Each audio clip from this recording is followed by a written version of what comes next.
ఆటోమేటిక్గా దాని పవర్ ఏంటో చూపిస్తుంది. సో చలి వేరు, వర్షం వేరు, సూర్యుడు వేరు. ఎండాకాలం తెలుస్తుంది మనకి దాని పవర్ ఎలా పనిచేస్తుంది కదా. అసలు ఊపిరి అందదు మనకి.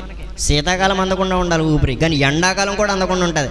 ఆయాసం ఎక్కువైపోయి, ఉక్కపోత ఎక్కువైపోయి, ఊపిరి తీసుకోలేని పరిస్థితి వచ్చేసి, ఊపిరి తీసుకుంటే లోపల నుంచి వేడి వచ్చేస్తే, పొగలు వచ్చేస్తాయి ముక్కులో నుంచి కదా. అంత పవర్ఫుల్గా మండుతూ ఉన్నది సూర్యుడు. ఎప్పుడో తయారు చేశాడు కదా అని అనుకోవద్దు, ఏ రోజుకి అలాగే మండుతూ ఉన్నది. ఎప్పుడో రాశారు కదా వాక్యం, ఈ రోజుకి అక్కడ పనిచేస్తుంది అని అనుకోకూడదు. ఈ రోజుకి నూతనమైంది. ప్రతి దినము దేవాదేవుడు నీతో మాట్లాడతాడు. వాక్యం నీతో, నువ్వు వాక్యం చదువుతున్నప్పుడు వాక్యం ద్వారా నువ్వు నాతో మాట్లాడు ప్రభు అని దేవుని సందులో అడిగితే, ఆ వాక్యం ద్వారా నీకు సరైనటువంటి వాక్యాన్ని, నీ జీవితానికి తగినటువంటి వాక్యాన్ని, నీ యొక్క దినములు నువ్వు చేయవలసినటువంటి పనికి తగినటువంటి వాక్యాన్ని దేవాదేవుడు నీకు చూపించి నేను బలపరుస్తాడు, నేను సరి చేస్తాడు, బాగు చేస్తాడు. నీ లోపమేంటో తెలియపరుస్తాడు. నేను ఏ రీతిగా బలపరచాలి ఆ విధంగా బలపరుస్తాడు. నీవు ఎటువంటి పొజిషన్ ఉన్నావో, ఎటువంటి పరిస్థితులు ఉన్నావో దానికి తగినటువంటి రీతిగా దేవాదేవుడు నీతో వాక్యం ద్వారా